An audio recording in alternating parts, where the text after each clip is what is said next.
time since I've been in. Yeah, it'll be a nice stroll down memory lane, I think.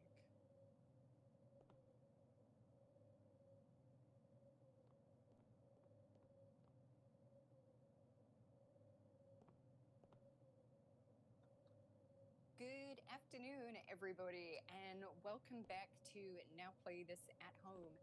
You're joining us here this evening in the Half-Life 1 transporter with some folks sort of crouching and squatting and jumping about. And you join us here this afternoon for the first of our virtual field trips, which this afternoon is being led by the wonderful Robert Yang. So I'm going to hand over to Robert now to take over for the field trip this afternoon. And I hope nobody falls off the back of the transporter. And this is, I guess, the first time that we've done anything like this. So if people could keep their fingers crossed that, as I say, nobody falls off the back of the tram and that everybody manages to stay in one piece for the duration of this trip, then that will be wonderful. But yeah, over to you, Robert. Okay, thanks, Marie. Hi, everyone. Welcome to Black Mesa. How's everyone doing today? Yeah. Good. Pretty good. It's nice and sunny. It is nice and sunny. I mean, probably. Where's everyone from? Let's just do a go around. Where's everyone visiting Black Mesa from? I'm currently in New York City. Where's everyone else from? I'm in London, in Forest Hill. I'm in London, just south of Forest Hill, in Sydney. Okay, a lot of British interest in Black Mesa. Sorry, what were you saying? I'm in Cambridge. I'm in Sweden. Well, we have a lovely international group here. I'm trying to channel my best tour guide here. Sorry. Let's go ahead and get started. So if you'll follow me, I'm the stern-looking man with a briefcase. Just follow me off the tram here. And if everyone could please vote yes to enable classic mode, that will disable Sven Co-op's wonderful magical optional features and to try to maintain a more pure experience for us. All right. Well, here we are. We are at the tram station of the Sector C test labs of the Anonymous Materials Facility here at Black Mesa. Black Mesa was founded back in, I believe, 1976 through a government research grant. And now, under the secret auspices of the U.S. government, we've built this wonderful facility for you all to enjoy. So please, if you'll follow me over here, everyone please sign in with the security guard. Just show your photo ID to the security guard. Sorry, I'm on duty, Mr. Freeman. He's very polite. Mr. Freeman's, that's an inside joke we have here. So's the beer thing. Okay, everyone please walk into the airlock to get... Oh my god! Okay, looks like we've lost someone. That's okay.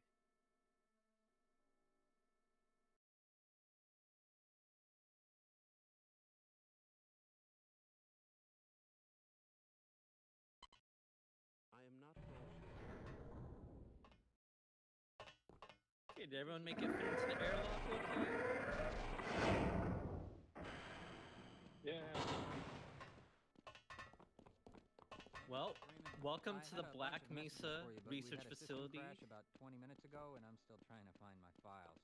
Just one of those days. It's just one of those days, I guess. We're having some problems down in the test chamber too, but I think that's all straightened out. They told me to make sure you headed down there as soon as you got into your hazard suit. So there's two Easter eggs in this room that a lot of veteran players make use of. It's this button over here in the corner, where if you press the button, a little laptop thingy comes up, and then that scientist is scripted to run over and yell at you, but you can only do it once, unfortunately. And then the other one is, if we can get a volunteer, can we get a volunteer to press the button hidden underneath this desk?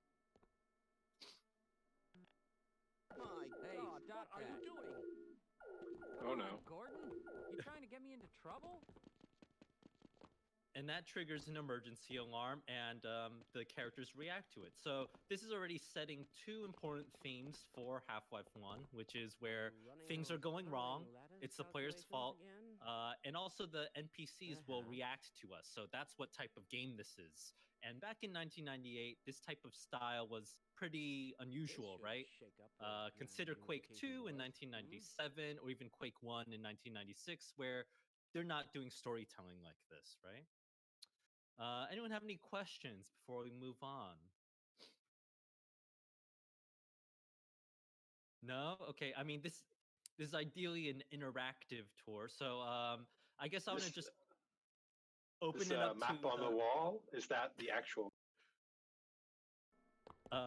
this map on the wall, is that the actual location? You might see there's a little white spot. I wish I had a laser pointer here. There's a little white spot up there.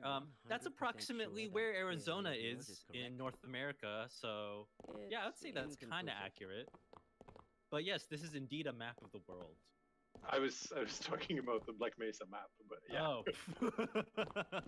Okay, there's this also other map over here that I believe it is a wireframe screenshot from the Worldcraft level editor. So I believe it is fairly accurate. This is all within theoretical limits. Any other questions people have about this room? Let's see, some other features I'd like to draw your attention to. Notice that this game takes place in the future, but all these screens are a 4:3 aspect ratio. Or no, are these widescreen? Readings for a change? I can't tell anymore. It looks 4:3 to Why are me. you asking me? Also, these scientists are very noisy and mouthy. Also, I'd like to point your attention to the handsome brutalist architecture surrounding us. Notice these concrete forms. These are, of course, ornamental. These are not literally required to support the structure of this level because this is a video game level. There's no actual physics involved with the architecture. But it looks nice and it helps ground this airlock that we just came in from. All right, if you'll just follow me over here. And if you want to hold down shift. Oh, wait, no, don't hold down shift if that's your talking key. I'm just going to walk at a leisurely pace. And I'm going to backwards walk like a tour guide, maybe. So who's here? Is this their first time here in Black Mesa? Is this anyone's first time here in Black Mesa? Have we all visited Black Mesa before? I have, Yep. for sure. Yep. Oh, wow. Okay, so you're all veterans. You all know what the deal is. So, okay, I'll try to tailor my commentary accordingly. Okay, so let's take a walk over here. So over here you can see some NPCs practicing some social distancing. They are not, they're staying at least 6 feet away from each other. But that's just partly also a symptom of Half-Life's very early scripting interface, where... Oh, or you can just bump into them to make them walk places. Please, you can also leave do me that alone too, until after the experiment. But, you know, it just kind of randomly toggles their idle barks and sentences. You know, it's not really like the choreographed scene, kind of like what we have in video games now. This all looks nominal. So they're just saying random lines at each other, and that's why their conversations also don't really make sense. Let's, oh, sorry, question? Is the facility based on like any particular real industrial labs or academic labs or anything like that? As far as we know, in the field of Half-Life 1 studies, there's a lot of debate over the real-world inspirations for Black Mesa. One inspiration, which we will see later, is Akira, both the anime and the manga. There's a few set-piece rooms that are almost basically ripped directly from Akira.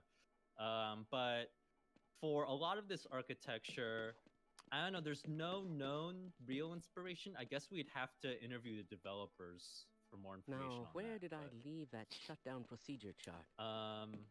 Let's see. I mean, other inspirations that come up for Half-Life are also, let's see. a lot of like 90s movies, especially mid 90s kind of action movies, as well as the movie Die Hard, as well as when we actually start getting into the game proper and have to crawl through a lot of ventilation ducts. A lot of that inspiration came from the movie Die Hard. But as for the actual like architecture here, yeah, it's not quite clear what's going on here.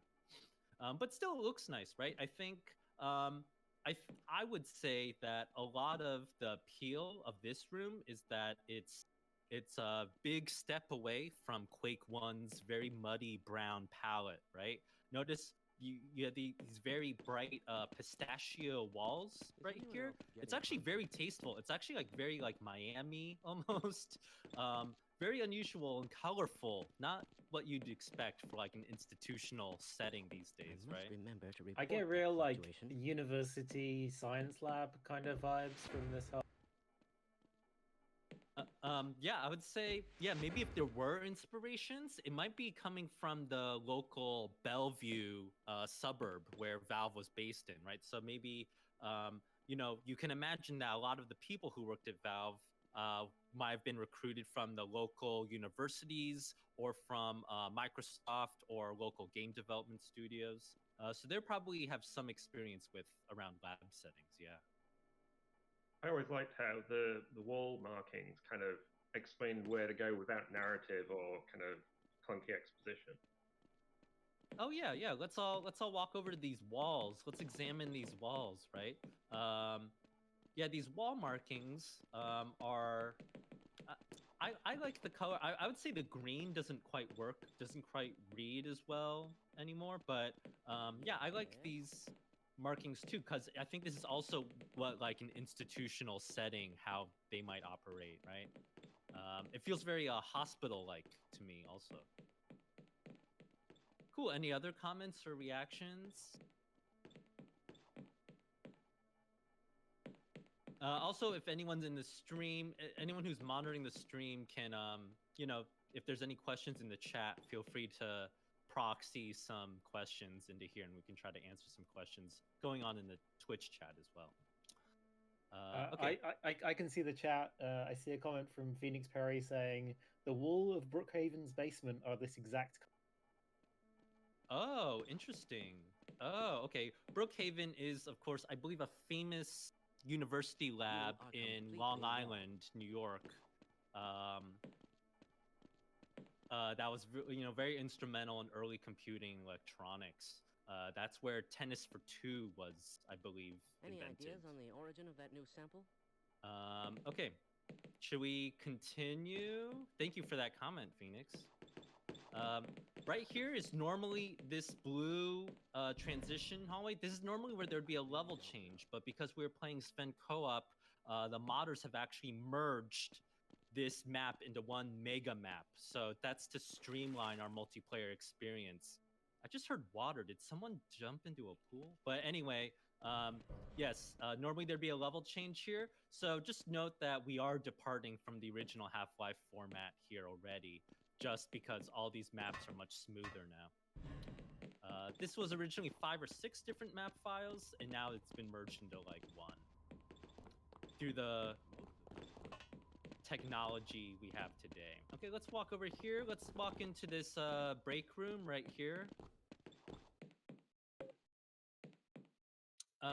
Let's see. So this break room has several famous Easter eggs. One is this microwave. Can I get a volunteer to explode this microwave, please? Parameters are still nominal. So if you keep mashing your use key on the microwave, This is all within theoretical that limits. will explode his lunch, and he will get upset. This is lovingly created, of course, in the new Black Mesa remake as well. And then over here is another Easter egg. I believe a vending machine's function. Feel free to come over here and pick up a drink for yourself.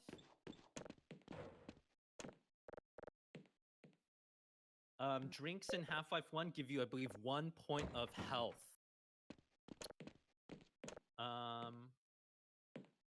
Let's see. Anything else to notice? I wonder if I should run that test again. No, I think we're good. I noticed Like there's...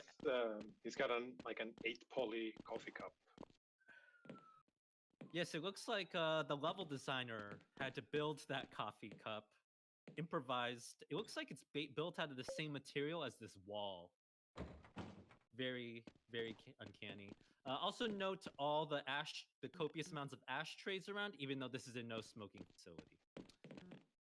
Okay, let's continue walking. It looks like there's a question from the chat. Are there any bathrooms in Black Mesa? I'm so glad you asked about the bathrooms. If you'll all follow me down this hall out of the break room, we're all coming down over here, and we're gonna go enter into the employee locker room.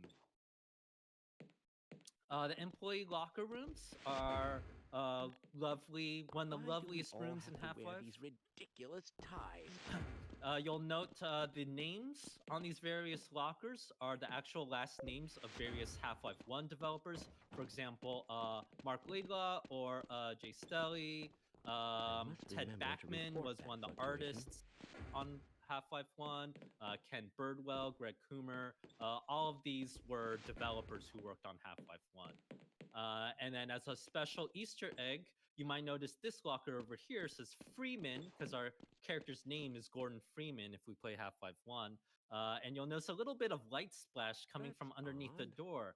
Can I get a volunteer to open the locker door, please? And let's all take turns walking into the locker to inspect it. So if you walk in, you'll notice there's a diploma from MIT. There's a little bit of environmental storytelling to tell us our character's background, as well as some weird post-its that we can't read anymore, as well as a photo that's potentially of, I guess, Gordon Freeman's child. So I guess canonically, Gordon Freeman is like a young millennial father or something, father figure. I don't know. As well as several books by Mark Laidlaw. So Gordon Freeman also has taste in wonderful novelists of note. Does that mean that canonically he works with Mark Laidlaw in Black Mesa? Or like the Laidlaw over there is the same as the Laidlaw who wrote the books? It raises... It does raise many interesting questions. You know? Potentially Valve is just an arm of the US government and actually operates in a secret underground facility, and this is their confession? Who knows? Anyone else have any thoughts about the lockers that they'd like to share? Any reactions? I like that he's got a suit and a suit hanger in there. Like that also, you know, paints a... Yes, the suit is very interesting. I mean, it's also a very convenient kind of thing, right? So that they don't actually need a texture for like a shirt or something. I believe this is a texture reused from a canvas tarp in 10 chapters later in Questionable Ethics, where we lower a laser canvas to shoot a laser through it to get the Gauss gun or something. Okay, let's keep going. Let's walk into the bathroom, because that's why we're all here, I think. Let's all walk over here into this bathroom. You'll notice this bathroom has a lovely health charger here. If you try to use the health charger, it will just make a angry noise at you, though, because we're all at 100 health, as you can see. We're all very healthy beings. None of us have coronavirus. We are all very healthy here. Uh-oh, okay. Maybe some people are asymptomatic or mildly symptomatic. That's okay. We'll stop by the infirmary later. Let's see, over here. Yes, you'll notice that the hand dryer is very good to see you. Functional. Let's all take turns activating the hand dryer, if you like. It's lovingly modeled. I like how it's modeled. Unfortunately, though, its placement, though, doesn't quite make sense. If this were a real-life bathroom, you would not want the hand dryer to the right, because you'd want it more to the left of this sink, because that would maintain the flow perfectly of acceptable, you know? bathroom patrons walking out of the bathroom. So that's one critique also, why this trash can shouldn't be in this corner, because now you kind of have to walk backwards away from the exit where of the did I bathroom. leave that shutdown procedure chart? Also note that this is a no smoking bathroom. Please pay attention to this sign. If you are smoking, please put out your cigarette. No vaping either. Let's see. And if you're able to crouch, I encourage you to try to crouch and peer underneath these stalls. You'll notice 2 pairs of legs. There are 2 people in these bathroom stalls. And I believe if you try to use these doors the first time, they'll yell at you and say the stalls are occupied, or maybe not. I don't remember. But let's respect their privacy, I guess. But also, just check out the very tight seams between these door panels. It's very hard to get a peek in through these stalls either. You can see their heads if you jump at the right angle. Oh, yeah, so let's all feel free to try to jump at the right angle to see. You can stand on me. Each other up so you can peer over the stall as well.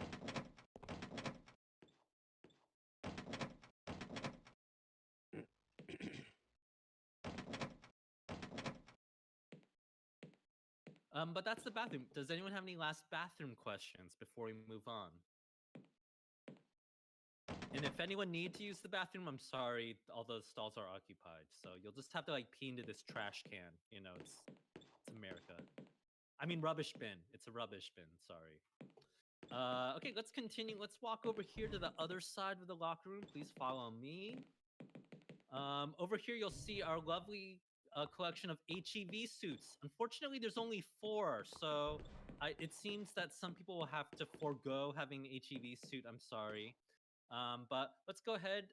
If you'd like to get an HEV suit, just walk up here, press E on this control panel, and open the doors, and go collect an HEV suit. Welcome to the HEV. Welcome to the HEV.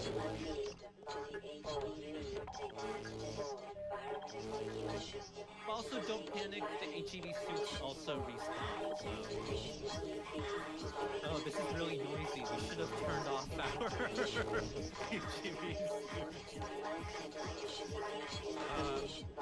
Normally, we would not be able to hear each other's HEV suit messages, but I believe there's a hack here.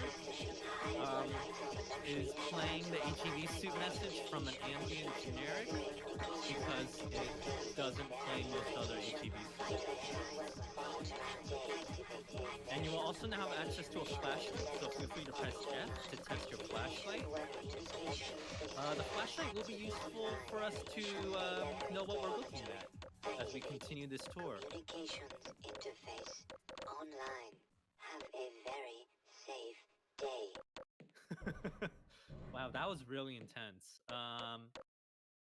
We all doing okay? Doing okay? Okay, let's so right now what we just did is we collected the HEV suit, which is Half-Life 1's diegetic in-world reasoning for why we have a HUD display on our screen.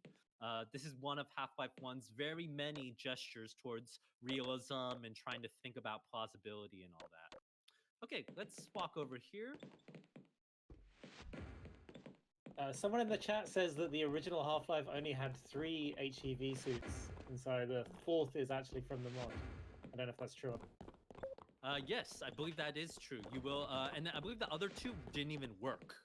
So there's only 1 working HEV suit kiosk, but this mod has added extra ones, so people don't feel left out, I imagine. Okay, let's all walk over here. I'm down here. I can't be bothered right now. As you walk, note the sound of your footsteps. Excuse me, Gordon. Note how the sound of your footsteps changes based on what you're walking on, right? This was a very important addition to Half-Life 1. If you played the original Quake of 1996, the original Quake game and engine did not have footstep support, which was very annoying. Anyway, let's continue over here.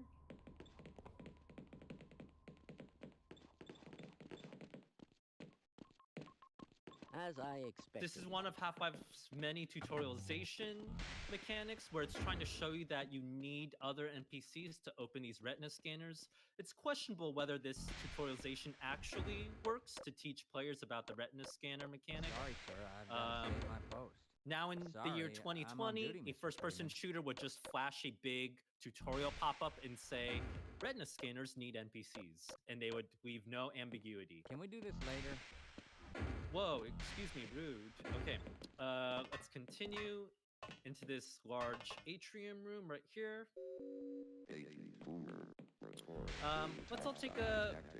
Let's all stop for a moment in front of these rotating signs. These rotating signs are very, very complicated. Each of these little panels that rotates, I believe, is an independent object, or maybe this is a model with an animation. I don't remember.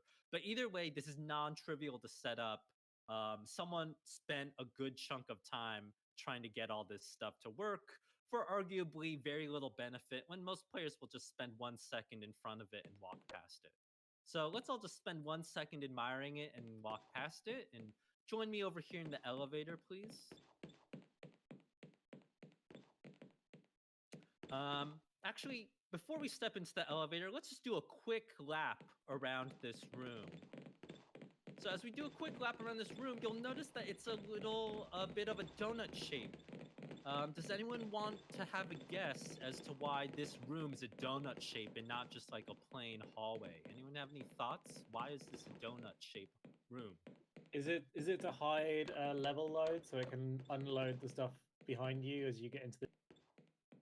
Yes, that is probably one primary reason why this has a donut-shaped surface. It's also to augment that level load cutoff. When you break visibility like this, yeah, notice we can't see the door that leads to the previous room, right? When we're standing in front of this elevator and we're facing this wall, now there's very little for the Half-Life engine to draw. So that's probably historically one big reason why you see these donut-shaped rooms in Half-Life. And pay attention, you might see more donut-shaped rooms throughout Half-Life.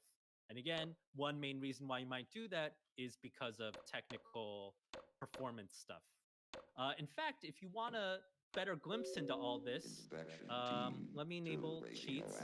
Feel free to open up your console, press the tilde key on your keyboard, and type in the command rspeeds1. I've put that in the text chat there. r_speeds space 1. And when you do that, you should see a console readout in the top left of your screen.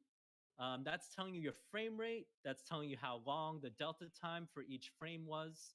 Then you should see a readout that says W poly. That stands for world poly.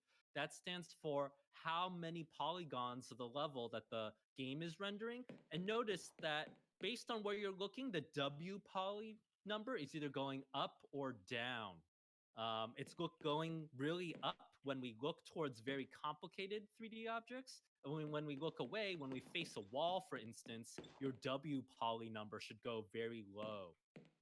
So here you can see this is one primary debug feature that level designers used to measure the performance of their levels. And E poly stands for entity poly.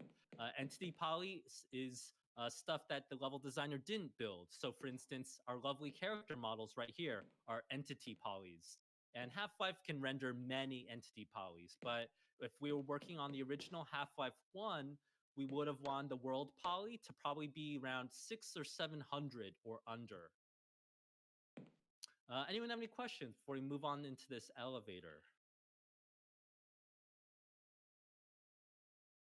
All right, no questions? Well, everyone, please try to step into this elevator with me. Also, the elevator might accidentally kill you, so if that happens, please just do your best to try to catch up with the team. Just like any other real-world tour. Ooh, this is a slow elevator. So does anyone know when Valve was founded? What year was Valve Software founded? 1816.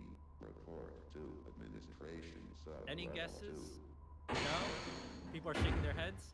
Valve was founded in 1996, and Half-Life was basically released in 1998. So they took about 2 years to make Half-Life. Uh-oh, some people got locked out. Let me try to open this door again. Sorry about that. More on Valve and Half-Life's tortured development history later. Let's all continue and walk over here. Didn't you just ask me So that? here you'll notice that the texture set has changed Why do we all have to very wear these drastically from the ridiculous previous one, ties? right? Before it was very turquoise and teal. Now it's a very monochromatic cream remember to color report kind of that wall set. fluctuation. I would say this is important to help signal that you're in a different part of the facility. Because if they use the same Did you texture submit set, your status it might report to the start feeling kind of administrator today? mundane and boring. You Let's know, continue. really Follow me good through at these slow sliding lives. doors. Make sure the sliding doors don't kill you.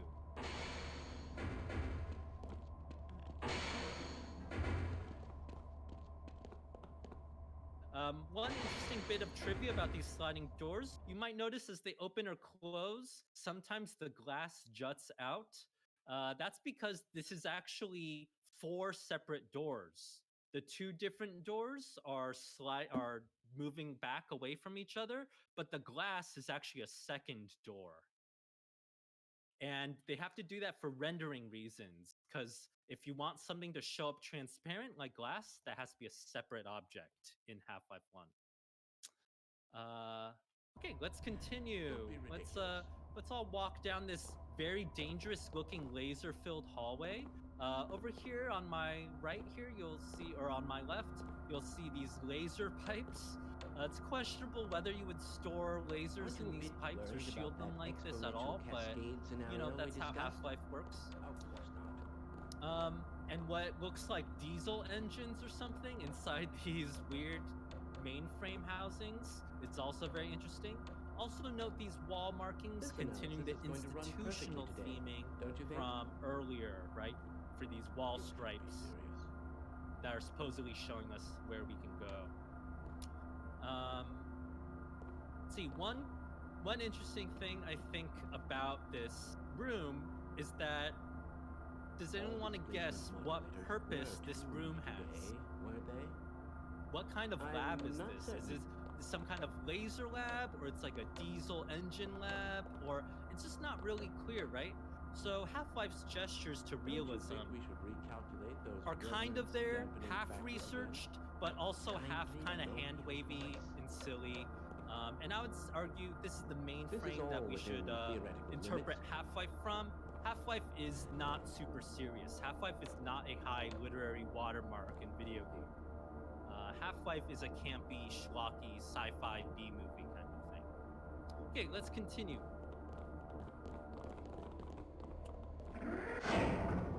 So I'll walk over here into this room. Does anyone have any questions, or does anyone have? Are there any questions in the chat?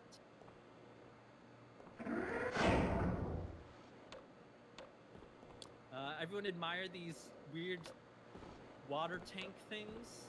Let's all take turns walking up here. You'll notice that you know, they get foggy every now and then. There's actually a very subtle fog sprite inside each of these water tanks that's pulsing in and out. Huh, I'd never noticed that before.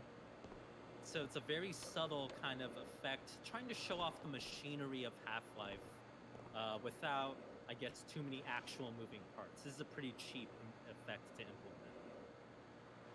All the curving nature of the corridors also kind of hide the linearity of this bit of the level. Like, you don't feel like you've only got one choice. It's meandering quite. Yes, that's a very good point. You'll notice that all the stuff we've done is a very linear critical path so far. We basically could have just walked down a hallway. But when you make that hallway bend around in on itself all the time, or have little donut-shaped you know, divergences from that hallway, it doesn't feel as linear. It feels more like you're like exploring this environment, right? Also note that first-time players of this game would not know that this is a linear hallway. They would just be exploring. They wouldn't have any frame of reference necessarily for this. Okay, let's continue into this green-lit corridor. Ordinarily, right here would be another level transition, but because, again, we are playing the updated version of Sven Co-op, there is no level transition because they've all been merged into one giant map file. Okay, let's That was a new thing Half-Life did, right? The whole, like, in-level transition. Yes.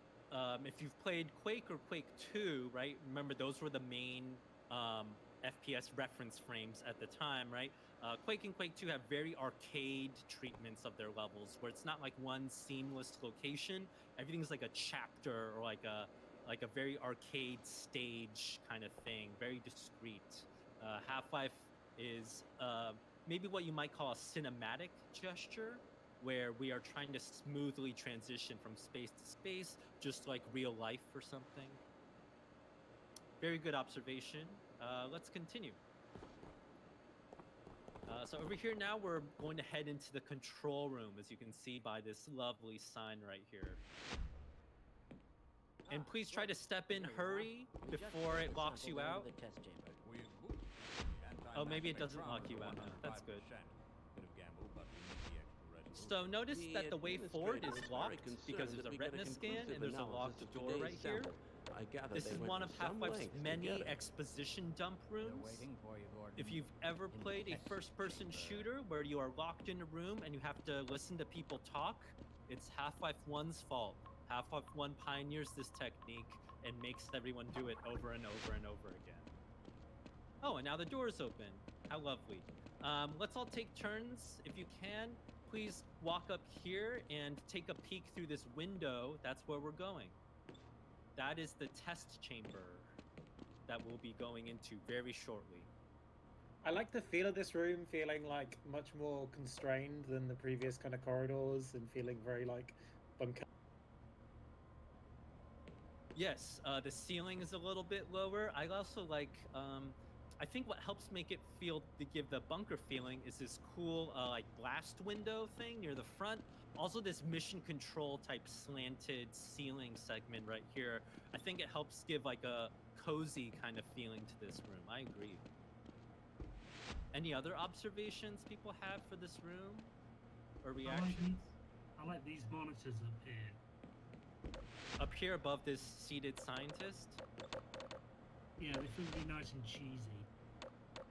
Yeah, it's kind of like a 90s VR trigger, like a missile command kind of feeling to them, right? Any other thoughts people have before we move on? One last note I'll draw your attention to. Notice the big difference in color scheme. Right now we are in a very bluish, greenish kind of cream-colored room. And if we look out into that window, it's a very mid-gray orange room, right? So very big color contrast, and that color story is important for selling how these rooms are very distinct and different. You don't want your texture sets to be too much of the same, because then you feel like you can't really measure your progress and progression through the game world. Also, the way they're using colored lights, like the green lights there and the green lights in that corridor there, to also give that different color schemes, even with the same. Oh yes, it's the same texture set, but it's a different mood and ambiance just through these colored lights. Also note that colored lights were also considered a technological advance in the history of game engines. The original Quake in 1996 did not have colored lighting. So the fact that Half-Life 1 and Quake 2 had colored lighting seemed like a big technological improvement at the time, something we now take for granted. Was this just when like 3DFX and things were coming out? Yes, Half-Life had just implemented, I think, 3DFX support maybe, as well as direct 3D support. It was one of the first games to implement that as well. So all that stuff was very, very new. A lot of people were still relying on software renderers at the time. I actually played Half-Life 1 on a software renderer back then. I wonder if I should run any other questions or comments? So,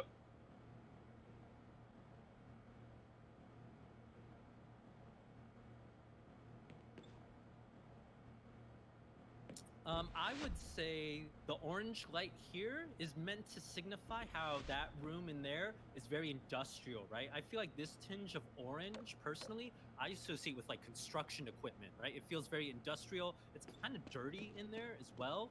So I think when you look in there, it gives you an industrial task, like function kind of vibe. Versus this is a relative like clean room aesthetic. I think I would say it's meant to look kind of orange and industrial to make you feel like you're almost going into danger a little bit, which is part of the joke right now, actually. Very good question. And I think it helps show how color use can be very interesting and complicated and funny to think about as we work in video games.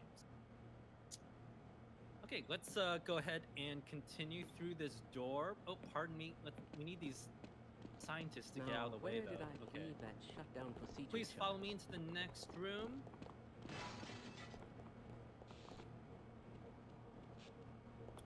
You will notice this scripted sequence right here where we noticed this computer exploded and then these scientists reacted to it. Canonically, these are the two scientist characters who you meet in Half-Life 2. Dr. Kleiner and Dr. Eli, but back in Half-Life 1, of course, these are just generic reusable scientists. They weren't specific characters back then. Something I'd also draw your attention to in this room. Let's see. Oh my goodness. Very noisy. Walk over to these glass tanks right here. These glass tanks have very interesting beam effects.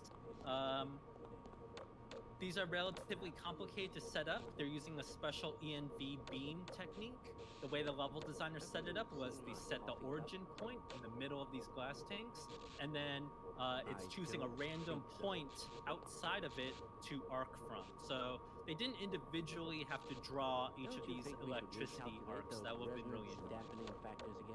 But it's relatively complicated looking and kind of fun to look at. I'd also draw your attention to this pipe wall over here. You'll notice the textures here tile very blatantly. This was not so in the original Half-Life 1. If you play Half-Life 1 on a software renderer, that means a feature called randomized textures will work, where it'll randomly swap out textures for texture variants to reduce the repetition of texture tiling. But if we are playing in a modern 3D renderer, that actually, ironically, is less advanced than the software renderer. So now we don't get that functionality. So this is actually a case where more advanced 3D engines perhaps make Half-Life 1 look uglier than what it was back in its day. I noticed that I can see like the beam particles through people. Like the way it's rendered means you can actually see that. Like, yes, you will note that it's not the beam particles necessarily, it's the glow sprite in the middle that is not properly occluded by or is partially occluded. That's because it's a glow sprite. So it's like meant to be used as like a halo that you put on a light fixture to make it look kind of glary and cool. So that's why it kind of flashes a little bit. It's based on your view angle and the sloppy kind of fuzzy occlusion they use to calculate the occlusion on the glow spray. Very good observation. Any other thoughts before we continue? Do you know who This line drawing effect is, I've seen that in a bunch of other places. Like a couple of weapons uses it too. Sorry, which line? Which drawing? These lines, like the squiggly line effect. Have you been able to get on the electricity beam things over here? I really don't know. Yeah, that's the that's the generic beam entity. We'll see it a lot, especially if we probably won't get to it, but there's monsters. There's the electricity monsters, right, that use that a lot. I believe it's also inherited possibly from Quake 1. If you remember Quake 1, there's a Shambler monster that can shoot electricity at you. My suspicion is they repurposed that effect for this generic lightning arc right here. And in fact, you'll notice that a lot of the reason why we do things in Half-Life 1 is because that's how it was done in Quake 1. If you'll follow me into this elevator, please. Oh, sorry. Please don't get crushed. Please try to make room for everyone. And if anyone could be so kindly to press the button over Major there. fracture detected. Can someone press the button over there? Thank you. Oh, did someone just die? I'm sorry. You know, elevators will do that. Wait, what just happened? Oh gosh. Okay. People keep dying. Okay, let's try to leave before more people die. Oh my goodness. I'm gonna turn on God mode for myself. I don't know if any of you can though. Sorry about that. Okay, let's continue. Let's notice the. If you died, just do your best to try to catch up with us. It might be a while. First, just note this hallway has a very interesting blue lighting cue. I think that's to make this hallway feel distinct from the next hallway. Oh my god, Martin, you just died again. I'm sorry.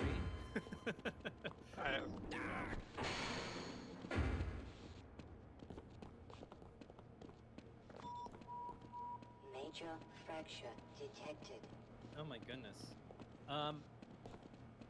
Again, we would say that we see these. Oh my god, Pat, did you just die again too? I'm sorry. That's odd. I took out several scientists at the same time. Oh. I think one lighting story that gets repeated a lot is note the use of blue lighting here to give kind of maybe like a more intimate technological feel. And then you'll also see continued use of this blue lighting on these mainframes right here. So maybe blue signifies. Oh, I just got trapped by this. In the test chamber half an hour ago. This is all. The blue lighting also shows a Halfpipe feature called texture lighting, where textures can automatically emit lights. This is a fairly complicated feature that was not in the original Quake. Is the Half-Life engine related to the Quake engines somehow? Yes, the Half-Life 1 version is Half-Life 1 is built on top of the Quake 1. It's licensed on Quake 1 engine. So it's a direct descendant. Okay, let's continue. Let's walk through here. I like this hallway because there's this very bold red stripe right here. And I like how colorful it is, right? Just note again that I feel like a lot of modern video games shy away from color because you want a more desaturated image, a more gray image. It's more realistic, more gritty usually. But here, Half-Life 1 is not afraid to use color. And I like this shade of red. It helps break up what's otherwise a very monochromatic kind of texture set, right? Very black and gray otherwise. Feels very Star Trek original series type layout. Oh yeah, yeah. This almost feels kind of, yeah, like 60s and 70s kind of, right? Yeah, very like sci-fi modernist. All these smooth, chunky forms. So is the wall supposed to be concrete or metal? Because it like looks kind of concretey, but also it's got what look like. Most of the simulation That is a very results good are perfectly question. acceptable, I would you know? say the rivets imply this texture is metal. Also, the presence of this like trim implies that there's like panels. But then we don't see any seams for these different panels, right? So it implies that it was all cast as one big giant piece. So maybe it was concrete too? I mean, if it was metal in a modern 2020 game, this would be super shiny, right? To sell the fact that it's metal. But with 1998 era technology, yeah, we don't know. Maybe it's that mythical blend of concrete, metal, metalcrete. Crete metal. I don't know what we can call it. Oh, and then one last question from the chat, it looks like. Are there still traces from the Quake 1 engine, even in the most recent Call of Duty? And the answer to that is yes. I believe the original Call of Duty was built on top of Quake 3 Arena, and I believe they're just building on top of that over and over. It's a huge monstrosity of a game engine, and they just keep rewriting the renderer, but keeping a lot of the workflow the same, which is kind of funny. And you'll also note that the recent releases Titanfall and Apex Legends use the Half-Life 2 engine because they want that blocky Quake 1 chunky movement. And that's partly what makes Apex Legends and Titanfall feel kind of satisfying to move around in. So can everyone just do a little bit of circle strafing? Can we just admire a little bit about how the movement feels? This is basically 50% the reason why Apex Legends uses technology dating back to 1996. Because of this satisfaction of this chunky circular movement. Any other last thoughts or questions before we move on into the test chamber?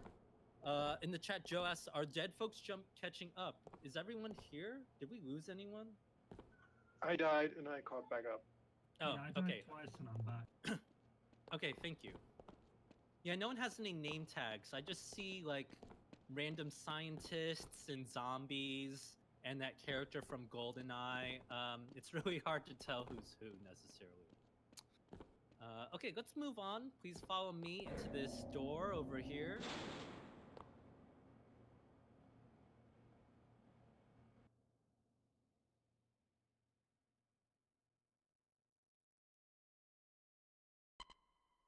I'm afraid we'll be deviating a bit from standard analysis procedures today, Gordon. Yes, but Notice with good again, we're in this reason. room This is a and we have to rare listen to people opportunity for talk, us. and This is there's the really purest sample we've nothing seen else yet. for us to do. Potentially the most unstable. Again, this is the Sounds format Standard of game insertion narrative procedures, that everything will be Half-Life 1 fine. popularized, I don't know how and you you can say see that, still in although use I by a will lot admit of that the possibility of 3D a action resonance games. cascade scenario is extremely unlikely. Gordon doesn't need to hear all this. He's a highly trained professional. We've assured the administrator that nothing will go wrong. And then moments like this are also partly yes, you're why right. Gordon, we have Half-Life is complete held as a confidence high in you. watermark in narrative. Go It's ahead. the idea that you Let's can let him miss know. some of the narrative if you're not paying attention, which is interesting, right? Compare this to Quake or Quake 2, where a lot of the narrative is told to you in text boxes. Uh-oh. Did we miss some people? Did some people get trapped? Looks like everyone's here. I think I got pulled through, so I think it pulled all through. Testing. Oh, uh-oh. Testing. I can't open the door. Everything seems to be in order. You might have to kill yourself, and then hopefully you'll respawn back in here. Gordon, your suit should keep you comfortable. There's an for unstuck this. command The specimen will be delivered to you in a few moments. Oh yeah, press If you L would be to so good as unstuck to yourself. climb up and you're start stuck. the rotors, we can bring the anti-mass spectrometer to 80% and hold it there until the carrier arrives. So we just went through what was a level transition there, but previously we were up in that room and we could see into this. Was that part of the same Gordon, are you map not level, hearing or me? Climb up and start the rotors, please. I believe they just copied and pasted that room into the previous map file. I think in the original that airlock is also a level transition, or I think it's right before when you enter that airlock. It's a level transition. I might be wrong though.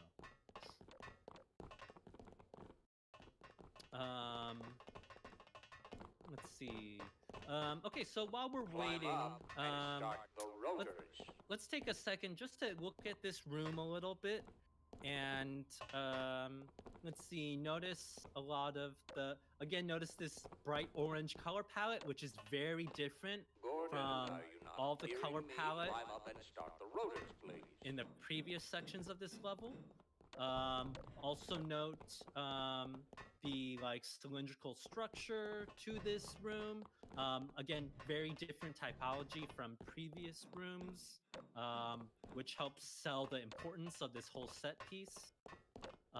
Let's see, these gray pipes going along the walls.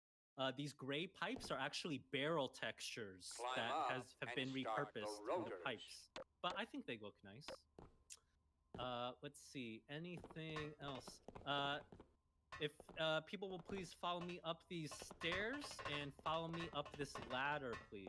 Gordon, are you not hearing me? Climb up and start the That's rotor. a great ladder climb animation.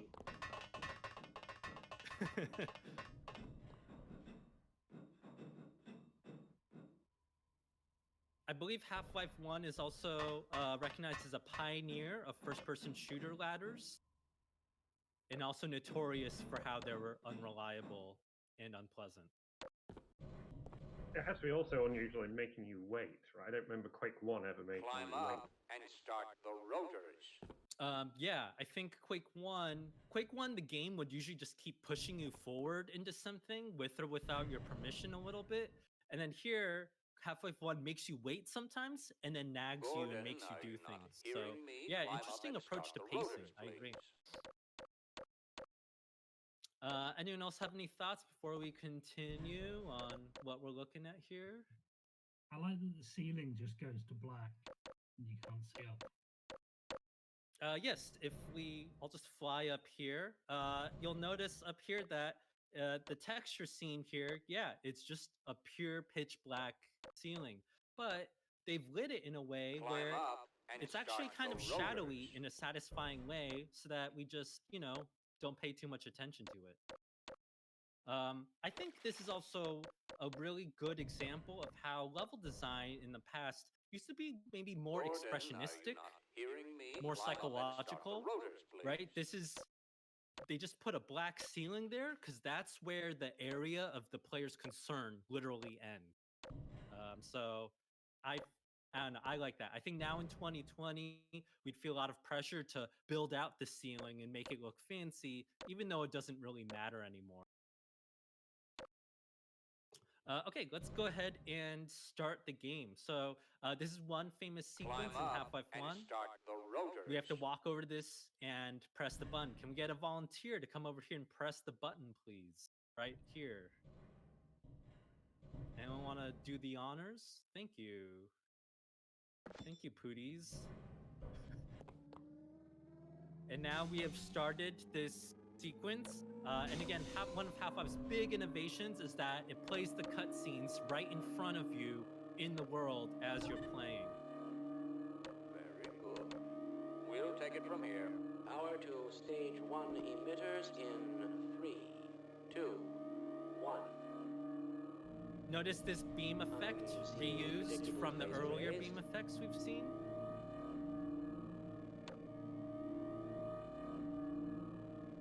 Also, just note the lovely attention to the dynamic lighting. The room is gradually getting brighter and brighter, We right? cannot predict how long the system can operate at this level, nor how long the reading will take. Please, work as quickly as you can. Anyone have any thoughts or any memories of this sequence? It's probably not a problem. Probably, but I'm showing a small discrepancy. There's a really Well, satisfying mix no, of it's well within acceptable bounds. like blocky Sustaining shapes sequence. and smoother shapes with I've this just machine. been informed that the sample is ready, Gordon. It should be coming Yeah, I out to agree. you any moment. If I fly down Look real to quick, the delivery yeah, you'll notice system that there's for like your this specimen. interesting like pincer shape down here, and then you get like a chunky round like turbine shape up here. So you get a nice mix of like sharp and round. I think there's also a pleasing mix of big shapes and small shapes too. That's what helps this Standard whole insertion for a machine non-standard read specimen. well, I think. Go ahead, Gordon. Slot the carrier into the analysis. I'm just going to go ahead and do the honors down here. What is he doing in there? Nothing you need to worry about, Gordon. That's it. Go ahead.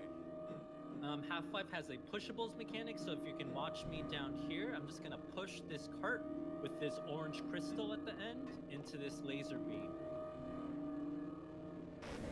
Oh dear! Gordon, get away from the beam. Shutting down. And just No, know all the attempting explosions shutdown. that are happening, all the It's not. sprites, all the different It's sounds not. that are It's not playing. shutting down. It's A not. level designer had to script and trigger each of these pieces. There's like 50 different things going on. All the monsters spawning, this particle effect in the middle, which I believe might be repurposed from Quake 1. There's like 100 different effects going on in there, and it's a lot to deal with. In the chat, it looks like someone mentioned, at this point, I got really confused as to what I had to do. Yeah, that's a very typical feeling, right? The idea that you're even supposed to push things into the beam, right, is something the game doesn't tutorialize at all. now we're all in.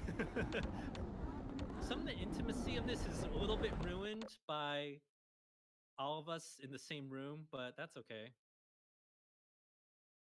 It actually, I think, sells the idea that you're actually in these spaces a bit more. I think the first time through, I barely kind of understood that I could move, like by the time you move a bit. But seeing everyone else kind of scattered in amongst the monsters, I don't know. Right, it's the simulation is more encompassing, right?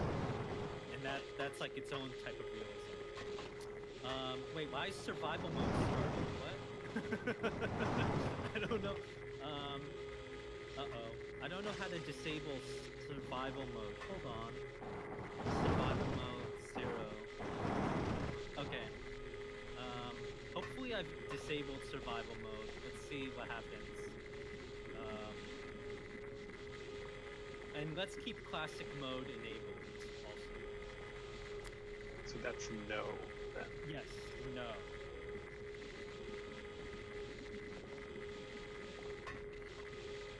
Seeing the little...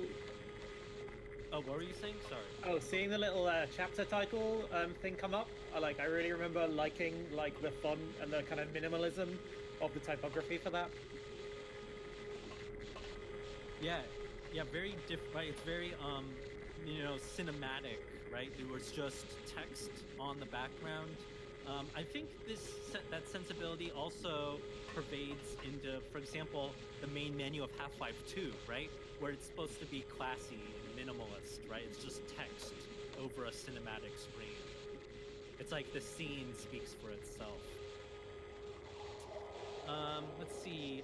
Before we move on, let's all just move back into the test chamber for a second and admire the destruction going on here, right? There's this big spider web of beams, which is kind of interesting. There's this dangling giant pipe, which is interesting. That's called a funk pendulum. That's programmed to just, swing around for a little bit with very limited uses, because how often do you see pendulums in real life? Let's see. Also, just note that, the ladder still functions. Oh, nice. Also note there's just workflow-wise, right? The way this would have to work is you can only build the ruined variant of this room after you build the intact variant. So this chapter we're about to play, Unforeseen Consequences, had to have been made after they finished making the Anomalous Materials chapter. So that's always a fun but annoying factor in the level design workflows. You get to reuse the content, but you're also blocking the production on that content as well. Which would be the same issue across the seams, right? Yes, definitely. Okay, and then one last thing, I'd like you to note this. Look over here where the blast window would be, and you'll notice that there's a very florid, like red fluorescent point light on here, but there's no light source for it. It's just an invisible point light right there. I like it though because that red, to me, contrasts a lot with the green lighting inside that room. So I think it helps draw attention to the lighting inside that room and the contrast. There's a kind of Geiger counter sound that you send me. Sorry, I didn't hear you. There's a kind of Geiger counter sound if you stand over under the window. Oh yes, if you hear a Geiger counter, that's the radioactivity thing. Although, I think, that's just an ambient generic sound. It's not the actual in-game Geiger counter mechanic. Something I liked from pushing the cart is you can see where the thing narrows to shove it in. So even if it's offset, it gets centered up to get pushed in at the right spot. I just like that would work the same in real life as in the video. Oh yeah. Yeah, does anyone want to walk up here and notice how the little gap narrows? Yeah, it's pretty subtle. Also note that with pushables, they use the axis-aligned bounding box, I believe, so it's always just like a chunky cube you're pushing, even if the shape might differ. Pushables were a new thing too, right? I seem to remember. Yes, I don't think they were present in Quake 1. Okay, and also really wonky. Also in games in general. Okay, let's move on. Follow me. Also note the lighting story here, where it's mostly orange and red in this room, but then we have this lovely little single fluorescent light illuminating this broken airlock. And now we have to go through this door. Does someone want to do the honors of using this retina scanner to open up the door?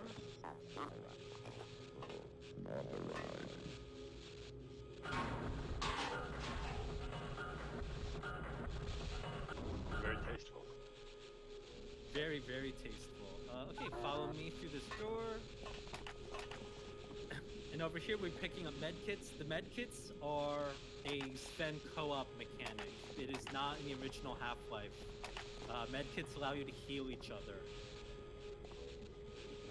Also note this sequence where this scientist is giving chest compressions to this security guard. This is two separate models where they're just playing synchronized together. Oh, and it looks like we waited long enough to see him wake up. In the Black Mesa remake, I believe the security guard never wakes up, which is sad. But that's another example of how Black Mesa does this very interesting, or not, Half-Life does this very interesting scripted sequence thing where if you stick around, you might see something happen. Or you might miss it entirely, who knows? Okay, let's keep continuing. Just notice how things are the same but different. Again, every little piece of rubble had to have been hand-placed and hand-destroyed by the level designer. I remember thinking these light beams were incredible when I played this the first time. Yes, these light beams are are pretty interesting.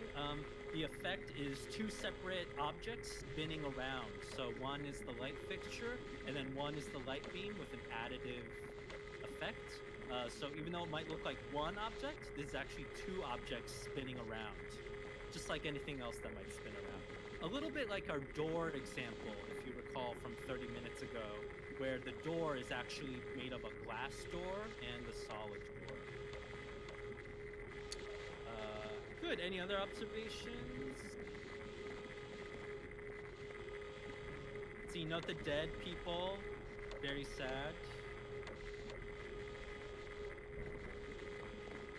Note all the use of these decals, right? All these broken concrete. I guess it's not metal. We have our answer. It's concrete. Because metal would not crack and fracture like this, I guess. Okay, let's continue. Follow me. Please try to jump over these pipes. Mind the rubble. I'm scared. Do your best not to die. I go. Maybe just some of us should go in the elevator. Yeah, maybe just some of us at a time. Uh-oh. Automatic medical systems engaged. Okay, feel free to grab the elevator again and come back down.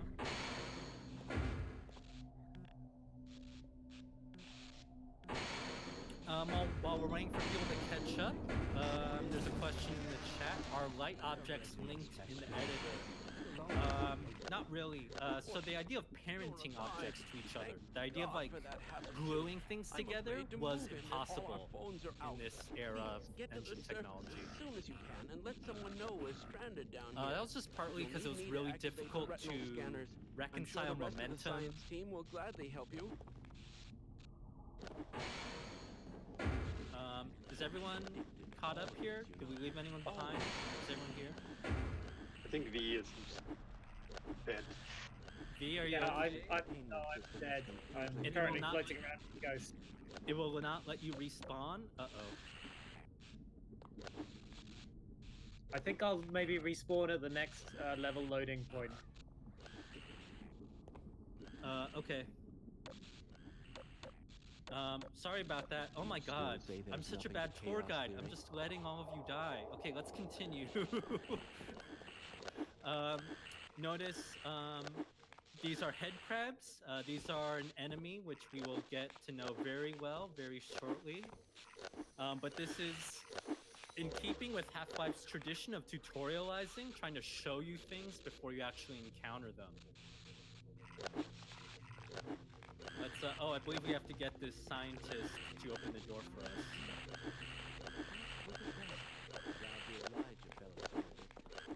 Okay, let's get him, let's lead him over here to open the door for us. And then this is a hard gate in the level design. It's forcing us to use this NPC to open the door, so it's confirming our understanding. And then here's another instance where you could possibly die, so walk over here and be careful. This is kind of the first puzzle encounter of Half-Life 1. We should be safe right here, where you should not get hit by these giant laser beams. The laser beams are bad.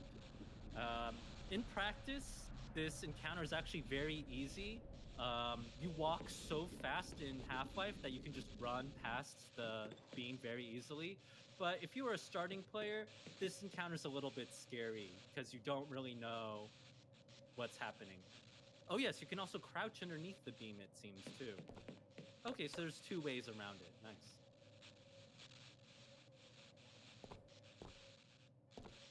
There's a question in the chat. Are the scientist voice actors the same in Half-Life 1 and Half-Life 2? I believe the answer to that is no. Different voice actors. Could you talk a little bit about the screen shake? A bit about the screen shake? Yeah, how does that work? Like, how does that... Okay, oh, let's all run past this monster. Do your best to run away. Let's all run past the monster first. Let's find safety. The screen shake is an entity called ENV Shake, where, oh my god, it followed us. It's chaos. The screen shake is a separate object that can be triggered by anything. So in this case, I believe that's an explosion entity triggering. So those are all separate effects. And the screen shake's actually pretty good. You can tune the frequency and amplitude of the screen shake. Pretty well done. Okay, everyone, do your best. Please dodge these red laser beams. Please don't die. Feel free to crouch underneath the laser beams. Oh my god. Oh my god, I just lost another one. Oh my god. I'm such a bad tour guide. Oh my god. Oh, I got the head crab. Okay, well, let's do our best to continue and hopefully is everyone healed up? Everyone heal each other a little bit. This is a really dangerous museum gallery tour. Oh my god. Okay. Man, your Yelp reviews. We got the crowbar. Okay, so over here we picked up the crowbar. This is where we are introduced to Half-Life's iconic melee weapon. Does someone want to do the honors to use the crowbar to smash through this glass door?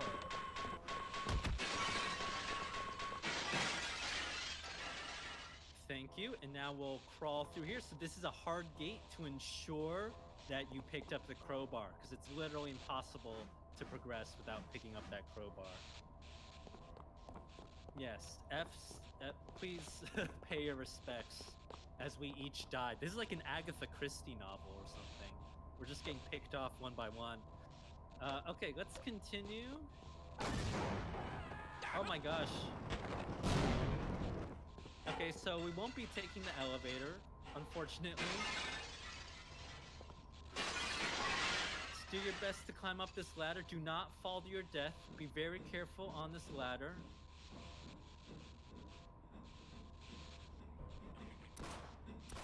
But this is where Half-Life 1's Die Hard aesthetic, Die Hard inspiration is kind of being worn on its sleeve, right? Please do your best to crowbar the zombie. Oh, this is incredible. Oh, another one. Also note that the monster health values have been increased because Sven Co-op has made the monsters stronger in response to our player count. So, yeah, you do have to play a little bit for real and heal each other a little bit. Is everyone okay and healed up? Okay. Now this is everyone note this NPC right here. This security guard. This is a wonderful little mechanic in Half-Life 1 where in the original we could have let this guard die and pick up his gun, as some players do, or you can help the guard and kill the zombie. And now the guard We might live longer if we will work together. follow us and now help us out. So this is kind of a fun little optional mechanic that some players make use of and some players don't. And this is, I think, good game design because it helps an encounter feel more organic. It can play out in two different ways. Ironically, if you play a lot of modern shooters now in 2020, their encounters are probably much more linear and much more focused with discrete outcomes instead of something like this. Any thoughts or comments before we continue? Even if you're dead. I like seeing the broken panels. Oh. Nope, sorry. One at a time, please. V, you were saying? Pat, you were saying? We were both saying the same thing. I think we were both talking about how these panels are now frozen. What panels? The rotating panels. Oh. Oh, yes. Very interesting. I mean, I guess it helps to signify how this facility has been broken, right? Yeah, good observation. This is the really rad robot that's in the intro train sequence and then never again, right? Yes. A lot of the tram content is cut content from the previous version of Half-Life. So that's actually a good opportunity to talk briefly. So Valve was founded in 1996, and Half-Life 1 comes out in 1998. But in between, in 1997, Valve shows Half-Life 1 off at E3 in July or June 1997. Wait, what the heck? What the heck was that?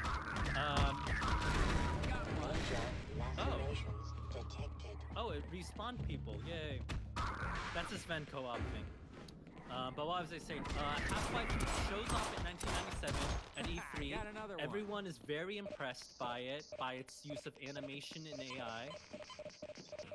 Oh yeah, let's heal each other too. But then what happens is, as they prepare for release in September 1997 to compete with Quake 2, what happens is Valve is playing Half-Life 1, and they realize the game actually isn't fun. They built a fake demo for E3 to show it off, but then when they were actually playing it, it wasn't that fun. This is actually something that gets repeated throughout Valve's history, where they build a really interesting tech demo, but then the actual game needs to be delayed by up to a year for them to re-release and remake everything. So what happens is they have to remake Half-Life 1 again. They throw everything away and restart it, and they delay it until 1998 for more than a year. And I think this is actually interesting because it points to how Half-Life 1 is actually its own remake of Half-Life 1. Black Mesa Source, which is a remake of Half-Life 1 and the Half-Life 2 engine, sure, that's interesting, but Half-Life 1 is also its own Black Mesa remake of itself. It's just Half-Life's all the way down. So what did they do different to ensure it was fun? They created a test level where they pioneered a lot of these techniques, where they realigned their game design pillars to scripted sequences, to the die-hard puzzle kind of level design, to more realism instead of the sci-fi horror stuff they were doing. You can still see some of the sci-fi horror stuff, as well as that yellow giant robot, right? I believe it was supposed to be a like malfunctioning enemy, robot enemy you were supposed to fight. But then they removed that because it was a little bit too silly, maybe? I don't know. Oh, there was a question in the chat, but I missed it because my console scrolled past it. Now, I wonder if those boys could have made a bigger mess. Can you re-ask that question, please? I missed it. If objects can't be parented, how are the gun and hand animations kept in sync? So there's two types of objects. There's entity objects, which are us, point objects, which are the players. and then world objects, which Unlike are the has to things change the sooner level or designer later. built, like these walls. As players, we are governed by a lot of C++ logic and our own different kind of physics. So here, guns and weapons follow their own attachment logic. But if we're a level designer, we can't necessarily follow that. Yes, can we get a volunteer to crowbar this head crab? Does someone want to volunteer to kill this head crab right here?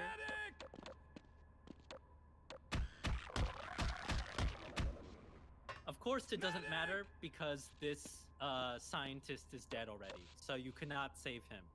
But this is also, yeah, like a mini tutorialization section, right? To show you what head crabs do to these scientists and to help us imagine the life cycle of these head crabs.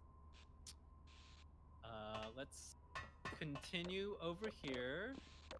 Oh, one detail. I like these chunky pillars right here. I think they help sell the brutalism of the space right here. They're totally unnecessary, but it's like a nice, you know, it's a nice departure from the blockiness we've been encountering through most of the level. So I like this chunky boy right here. I like the grates and the pipes underneath it as well. Like, a lot of interest there.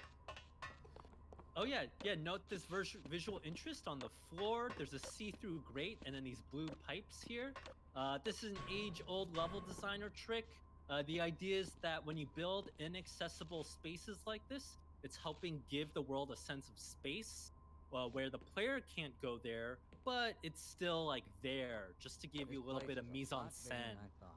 This is from the cinematic school of level design. And I would say a lot of levels still do a lot of this. Target range time is going to pay off today. Another question in the chat, wasn't Valve thrown also by the release of GoldenEye in 1997? Perhaps, maybe. I'm not super clear on that. I do know one big inspiration behind the mechanics of Half-Life is also Super Mario 64. So Half-Life 1 also actually has this mechanic called crouch jumping, which it inherits from Super Mario 64, where you have to jump and crouch, and when you jump and crouch, you get actually a little bit of extra height. Nowadays, this is actually considered a very quaint, annoying kind of mechanic, where it's just testing your input reflex speed. So jumping and crouching, fallen out of fashion. We don't really do that in first-person games. But that's a good example of how Valve is actually influenced, or Gabe Newell especially, is inspired by Nintendo-style platforming game design. Let's continue and walk through. Let's check out some of the previous facilities we checked out.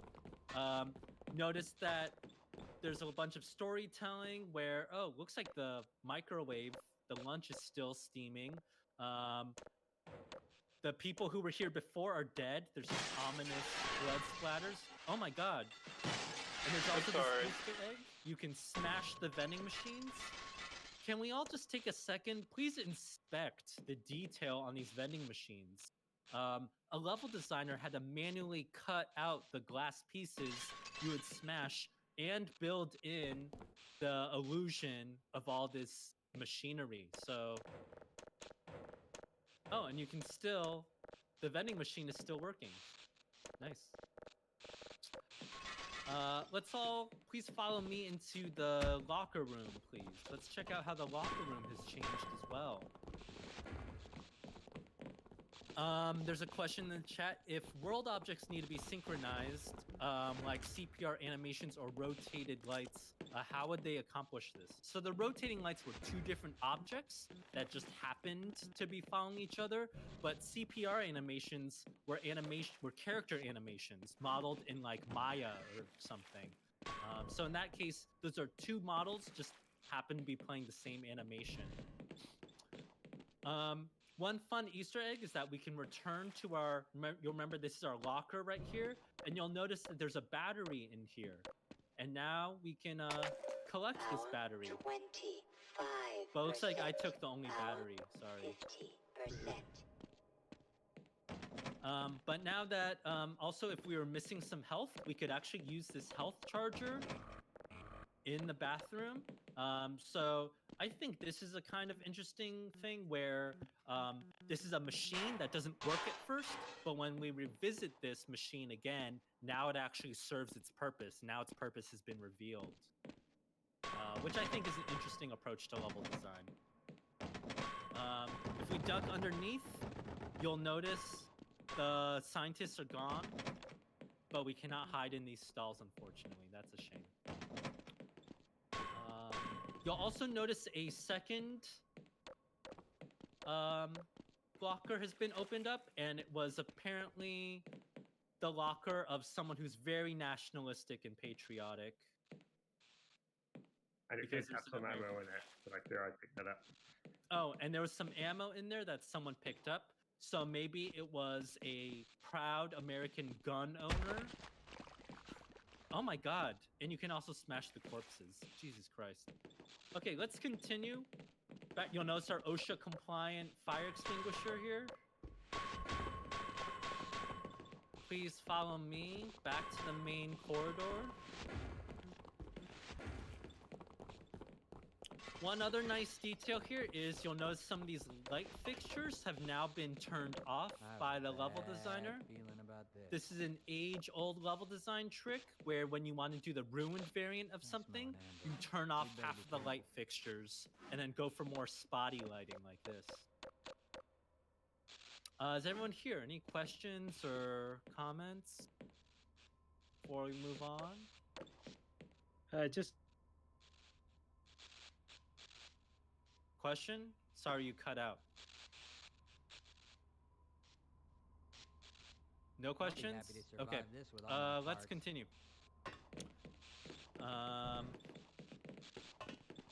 Let's see. We're back in this room, but now, we didn't explore this section of the facility before it got ruined. That's a shame. But you'll notice now we can't. Now the room there's this giant concrete rubble ruin here, so now we can't go back. Before we could have. That's a shame. But let's go back here. You'll also notice this broken door. So now the level has been conveniently destroyed in a way where now we have a very linear player flow. So just follow me back to the main lobby here.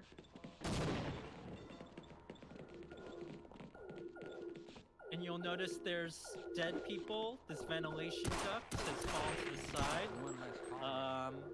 It looks like we've lost V, unfortunately. You'll notice this chair has fallen over. Oh no. But I believe there's this fun Easter egg. Can we continue back through this door? See that shot? I don't know if we can go back through the airlock door. Looks like this button doesn't actually work. Huh. Yeah, it looks like I can't open this door anymore. Oh well. But I believe a fun Easter egg in the original is that you can go back through this door, back to our tram stop where we began, and you can see a scientist there. But for some reason in this remake, you can't do that. Sorry about that. I don't know how to get this door to open. Oh well.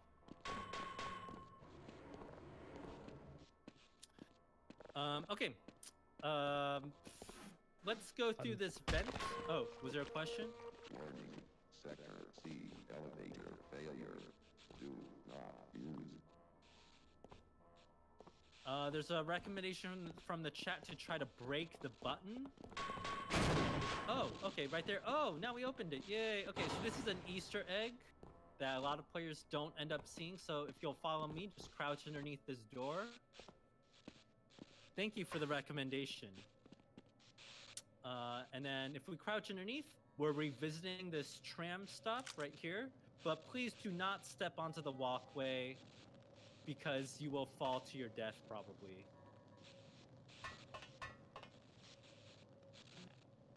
But as we walk towards, you'll see this scripted sequence play out. Very sad. And we just saw him die. Oh my god. I'm not so sure about this tour anymore. Sorry, no refunds. Sorry. Also, no way back.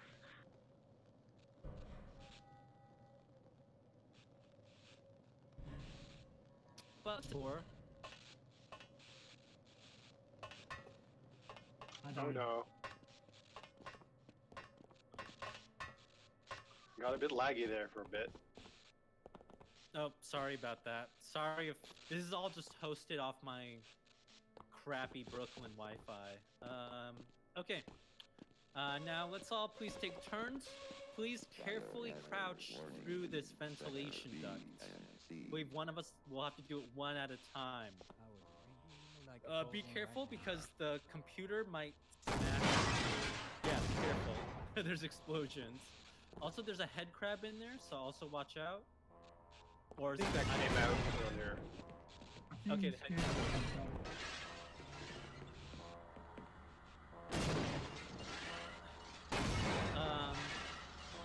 Again, you'll notice ample use of this rotating emergency light, which is super fun and helps sell the idea that it's an emergency. And it's really useful because you can just copy and paste this over and over and over. Also note this health charger in the corner here. This is very generous from the level designer. They're constantly giving us actually a lot of health in this first chapter. Because if you're a first-time player, you don't know what's going on, you're getting hurt all the time, you don't know how to fight headcrab. We lost our NPC. Yes, you'll also note that this is also maybe tutorializing how our NPC cannot crouch. An NPC cannot follow us. So if you were a skilled Half-Life player, what you might do is you might kill this NPC now. It looks like I can't though. You might kill the NPC to get their ammo. So it looks like friendly fire's off. So now we cannot kill the NPC and get their ammo. Oh well. Okay, please follow me. Please jump onto this fallen mainframe and Crouch jump over into this. Yeah, you might need a crouch jump. Maybe not, I don't know. And follow us into this ventilation duct.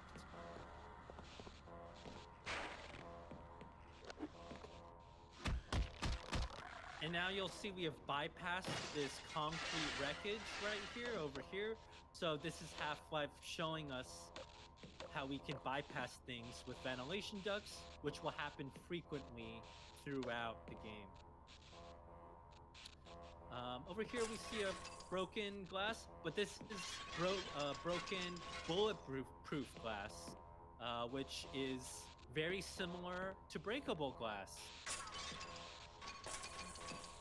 This is one thing that Half-Life 2 innovates on. In Half-Life 2, they clearly mark breakable glass by having some hatching netting patterns over it. But back in Half-Life 1, this was what we consider a level design mistake, where unbreakable glass matches breakable glass as well.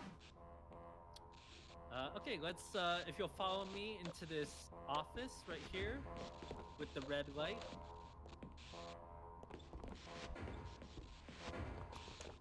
First of all, there's a broken light switch in the corner. If we had seen this office before in its pristine state, we would have seen scientists enjoying their work. But now we just see one scientist who's been head crabbed in their chair. There's several ways you can interpret this scene. Apologies, content warning for any strobing lights. Sorry about that. You can interpret this little scene as the scientists continuing to work with the 9-to-5 drudgery of office work, where even in death, even when they're turning into a zombie, they're still trying to work at their desk. This is perhaps maybe a George Romero-esque kind of commentary on how zombies mimic American consumerism. How actually we are all zombies constantly. We just haven't been head crabbed yet.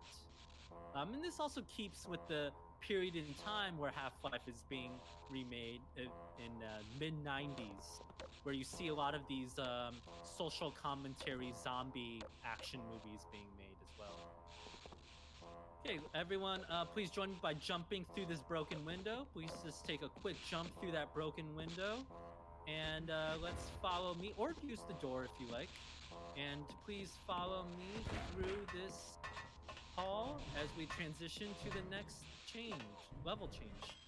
Before we walk into the level change, please just take a second to see the scene. Previously, if we were just playing alone, this is where we might have gotten the gun. This is maybe where we're guaranteed to pick up the pistol weapon right here.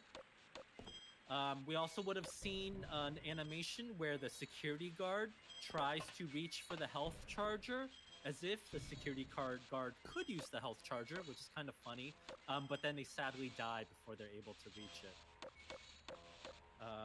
So we missed that scripted sequence, but oh well. As everyone full up on health, though, please take an opportunity to grab some health from the health charger. Notice this is like the third or fourth health charger we've seen, and we've only fought like 3 monsters.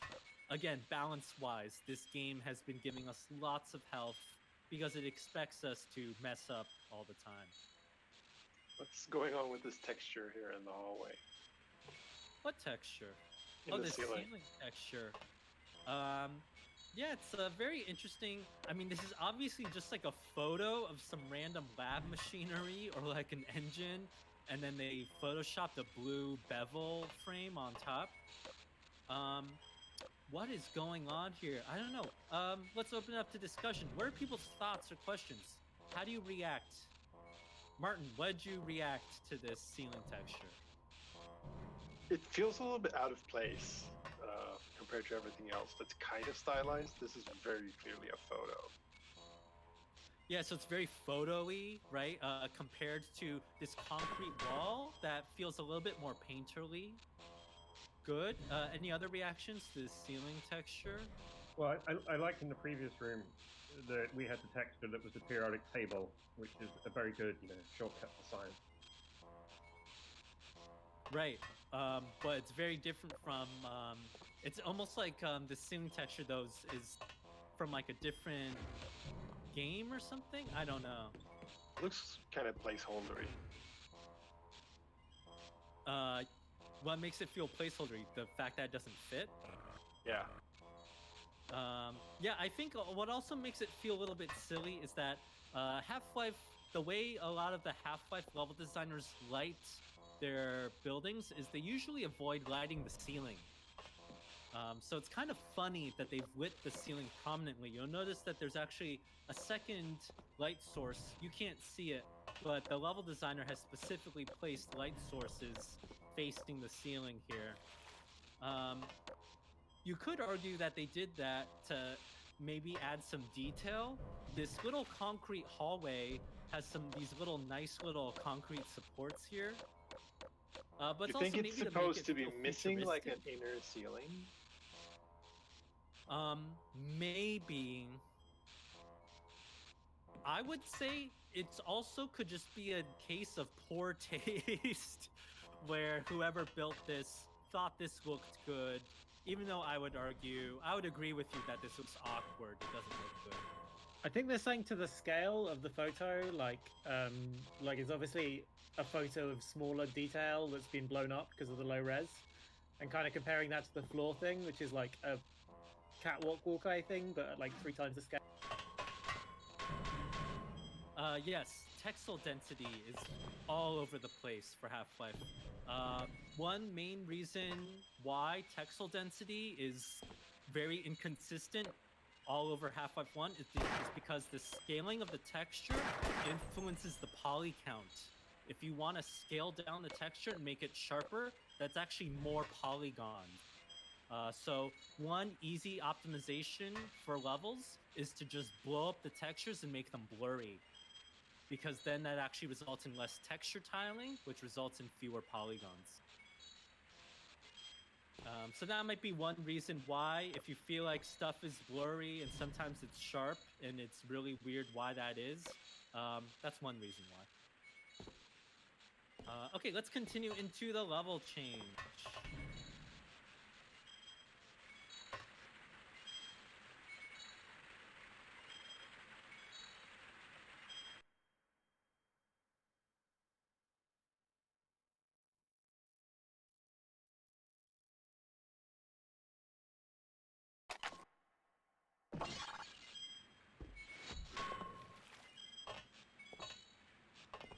Okay, and when you load up, feel free, do your best to come out here. Oh my god. Okay, please do your best to shoot the monsters.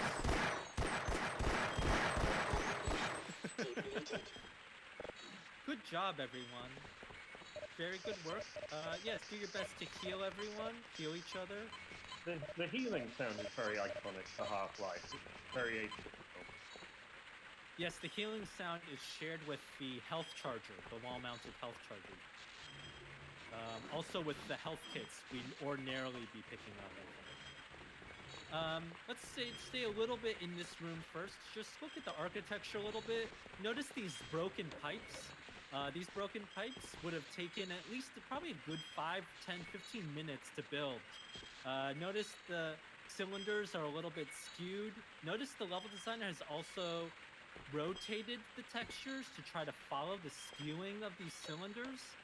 So this will have been non-trivial to build.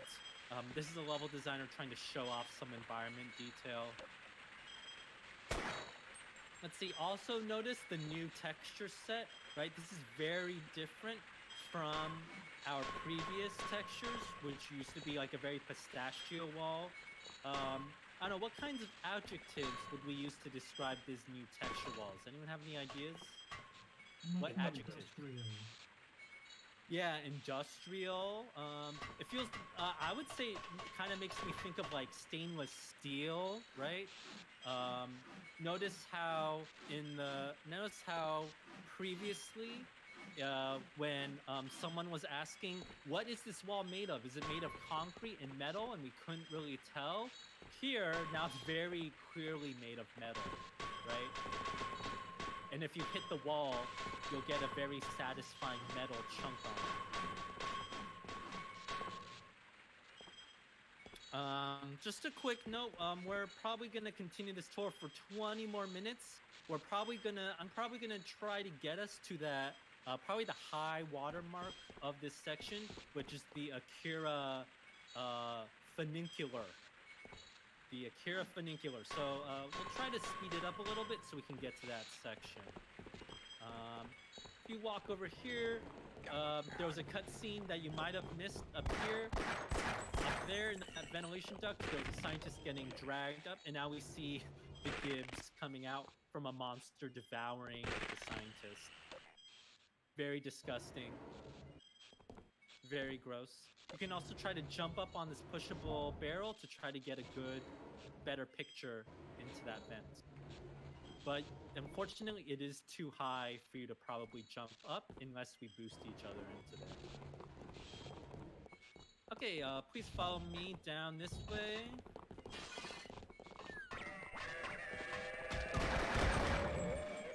And let's do our best to fight these town guys. Yeah, we just saw G-Man for the first time on the walkway. Oh yes, you might have missed it. There was a G-Man up here where the flashlight is on the elevated hallway. The G-Man is my character model, I believe. The G-Man is ordinarily a mysterious figure you see through Half-Life 1. And it's a tradition. The G-Man sighting is continued into Half-Life 2. At this point, yeah, this is the third time. We could have seen him 2 other times if we were more attentive, but we weren't. Sorry about that. Oh yes, as Pooties mentions in the in-game chat, there's one on the tram ride, which we all missed, and there's another in the offices, which we missed as well. Let's continue. We're gonna dodge this optional side point, I think, and instead just keep going down here.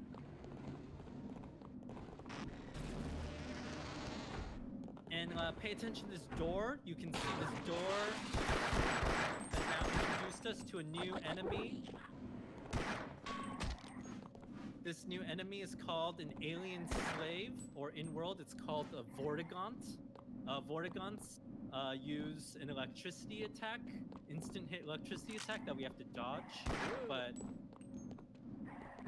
that's our introduction to it. Over here you can see a scientist in a dumpster. perhaps where scientists belong. I would use. I think I've seen something on this before, but this whole thing of getting him to peek out of the dumpsters, like this intricate, super setup, right? Yeah, it's complicated where he has a sequence and it's also a door that has to be programmed to open. Also, if you're able to no-clip inside, you know, you can see that there's like an elevator that like lifts him up to peek out. It's pretty complicated for what's a very silly sequence. Or you can just shoot him in the face and now he won't do that anymore. Okay, let's walk down here. So now the critical path is we have to drop down into this water pipe. So please follow me.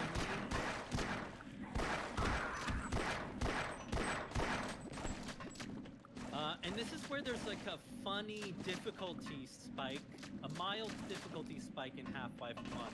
Where up until now we've been fighting monsters and it isn't that difficult. But now is our first water puzzle in Half-Life 1. We have to walk over here. Please follow the sound of me hitting the metal wall. We have to walk over to this valve.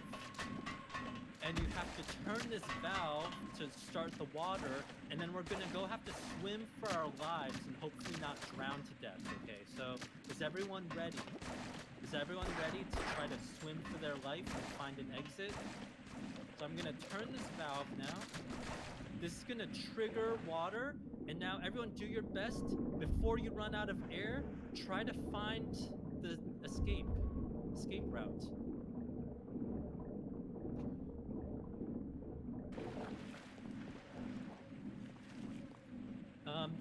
This is a mild difficulty spike just because some players might not necessarily expect the water to be coming up. This is the first time we swim in the game. So it catches some players off guard and then they panic and end up drowning, which is actually kind of intense, actually. Okay, let's all continue. Please follow me down this hallway past these barrels.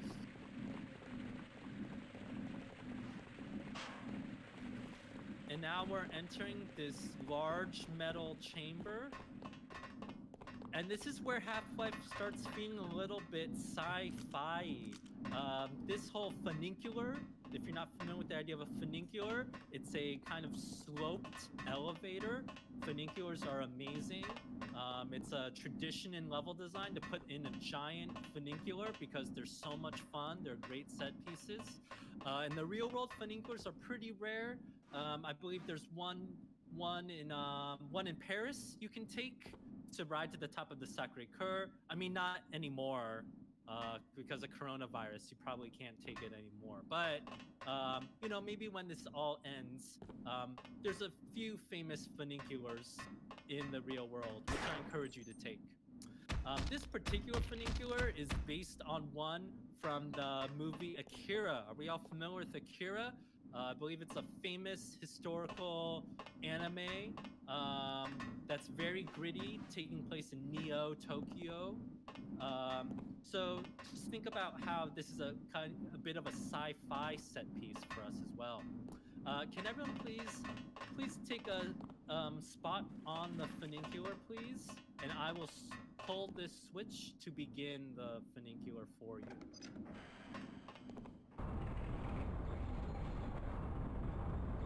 And now this is a slow-moving set piece where we have to hopefully don't fall off and die, but watch out for the head crabs that are going to be flying towards us.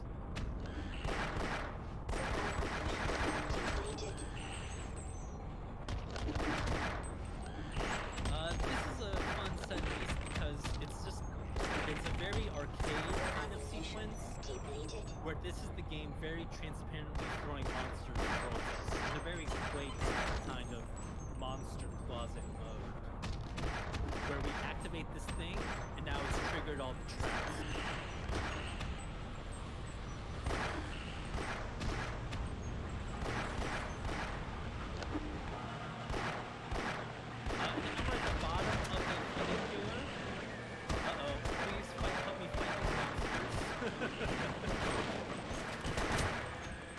Is everyone safe? Everyone okay?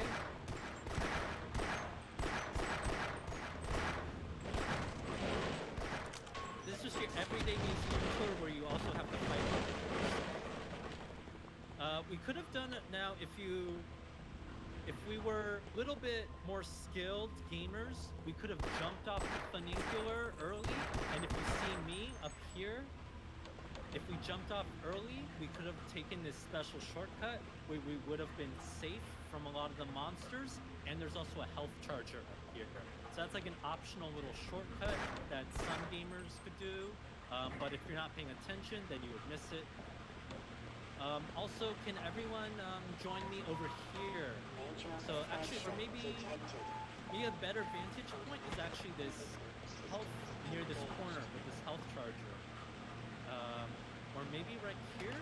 And please stand here and look back towards the funicular where we came. This screenshot is the exact vantage point from the Akira manga, where you can actually find this exact panel from that thing. So this is one secret that a lot of artists use, that a lot of students, especially a lot of people starting out in game development, don't realize. A lot of artists cheat, and we use cheat in a loving way, where by cheating we mean they look to other inspirations and they copy those inspirations, right? So your favorite artist is using photo reference, right? You might have a favorite artist who can draw human bodies beautifully. They are probably working off of a photo model, right? So this is repeated all the time in art. You might have a favorite level designer. For example, maybe your favorite designer is me, Robert Yang, but I actually cheat all the time. I look up architects and I kind of copy some of their designs. This is no different, where I really like the texturing in the scene. I like how it's a yellow background with this blue teal metal texture right here. But again, and also like the ceiling texture on here too. It adds a lot of interesting trompe-l'oeil detail. But again, a lot of this is just happenstance, improvised kind of stuff. I just got killed by some kind of crusher thing that's under the water, and I don't know if it's a computer thing, but the water's not even transparent for me, so I couldn't see it. Oh, that's interesting. Yeah, there's two different types of water in Half-Life. One is world water, and then one is more of an entity type water. World water is opaque, and world water is special because if you jump underneath, is it safe to jump underneath? Is there a way to get back up? There's a ladder, but the crusher will kill you before. Okay, so if you want to jump underneath to take a look, be careful because you will die. But notice this is world water, where it occludes the surfaces if you jump underneath. Meanwhile, entity water is if you jump underneath, it's translucent, so you can see through the water surface, and it doesn't occlude your visibility. Oh shit, I just fell underneath. Oops. Smash it. My bad. Oh, and then we can respawn. Yay. Okay.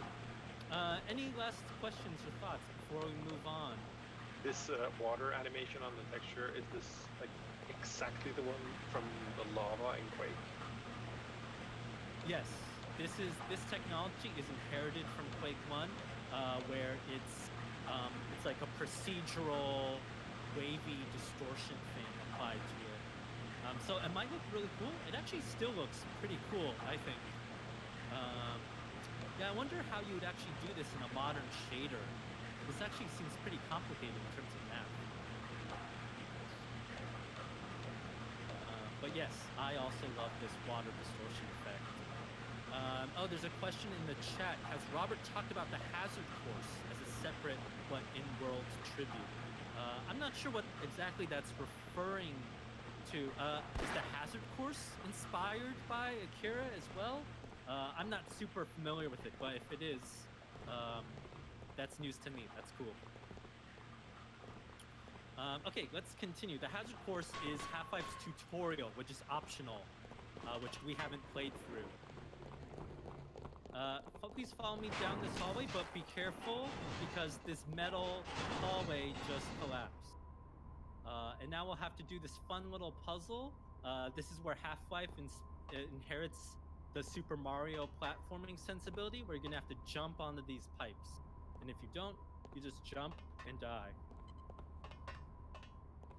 So please be careful. The only Do thing your that saved best. there was I saw the pipes and instinctively thought, oh, I can jump up this. Yeah, notice from this vantage point, the pipes especially are very brightly lit. Like right here, there's a spotlight trying to draw your attention to these pipes. And the pipes also use a bright texture to help contrast against this wall texture as well. So they do pop out for you, hopefully.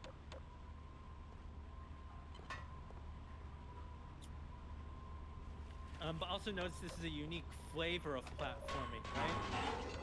This is Super Mario style platforming, but it's also like Die Hard style platforming, where we're able to crawl and jump through all these ventilation ducts. Did everyone make it through okay?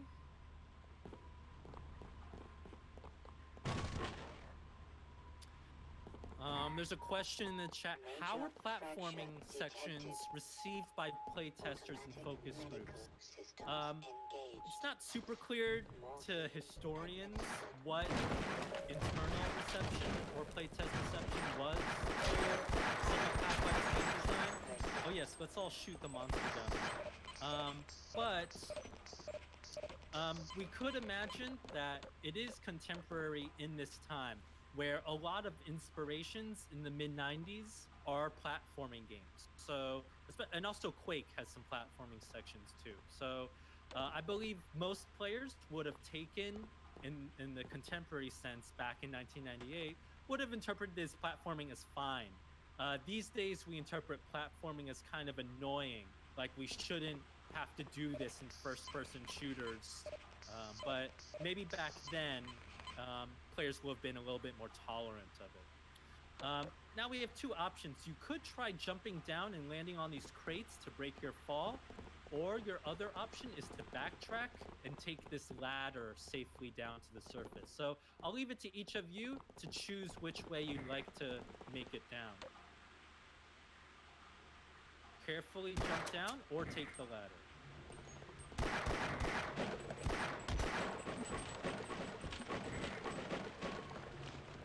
And over here, you'll see another monster that we haven't been introduced to yet. These are Barnacles. If you see on the ceiling, Barnacles are one of Half-Life's famous enemies. Barnacles drop tentacles down, and if you get grabbed by the tentacle, they pull you up. Sven Co-op has a cool adaptation of the barnacle mechanic, where if you get snagged by a barnacle, you cannot use your weapon. You need to use another monster needs to shoot you down, which is kind of a fun co-op thing. Please follow me, and please try not to get grabbed by the barnacles as you dive down. So the critical path for this point, maybe you could jump on this crate, but the critical path for this is traditionally swimming where I am towards this red light around here, and then you'll come out onto this ladder.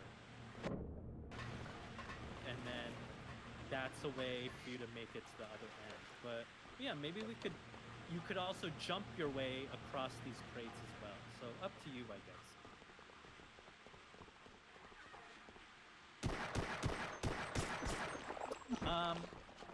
Let's have a brief second to stand where I am about, like maybe like right here, and then look down towards the tunnel. This is also another scene that was recreated by from the Akira manga. If you search for Half-Life Akira inspiration, you can see the actual comic panel that this room was recreated from. And you might think, why do you need concept art for a room like this, where it's just a concrete box, right? But it goes to show you that even seemingly simple rooms need some thought put into their design. I actually like this big tunnel typology. Oh wait, where are you? It's through the doorways at the end, and then you turn right. yes, if you follow me, through this dark thing, and then through the doorway, and then up the ladder.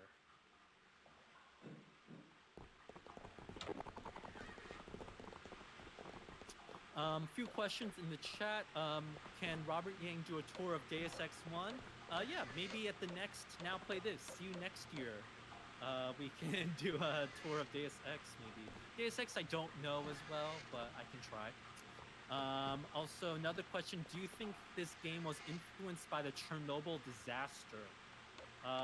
It might have been, but just keep in mind that Half-Life 1 is built by a lot of American developers.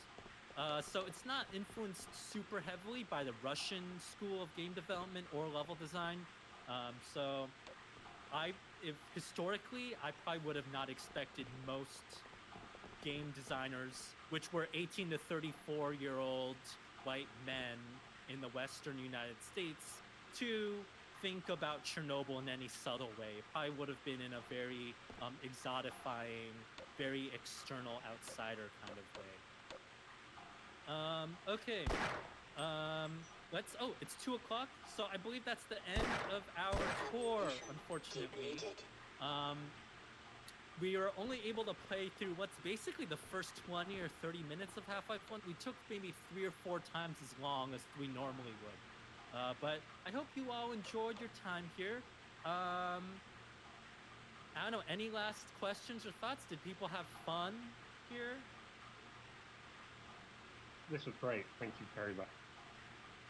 Yeah, this is a real treat. Apart from when I died, it was great. Well, I like despite that the part. deaths, I liked the death part too.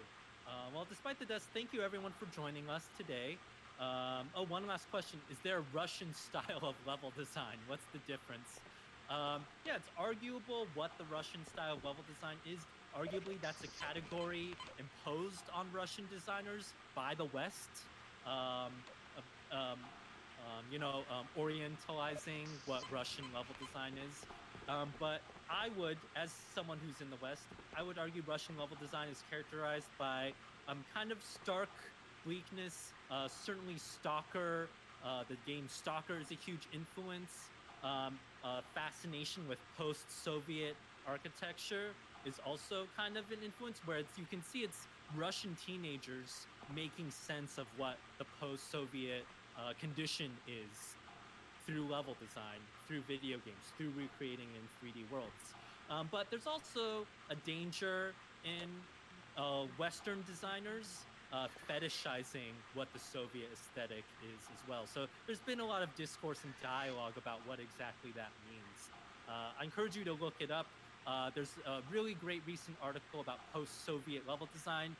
There's an interview with a indie game designer whose name is Sad3D, and he made a really great walking simulator style game called It's Winter, which is really, really great. Encourage you to check that out.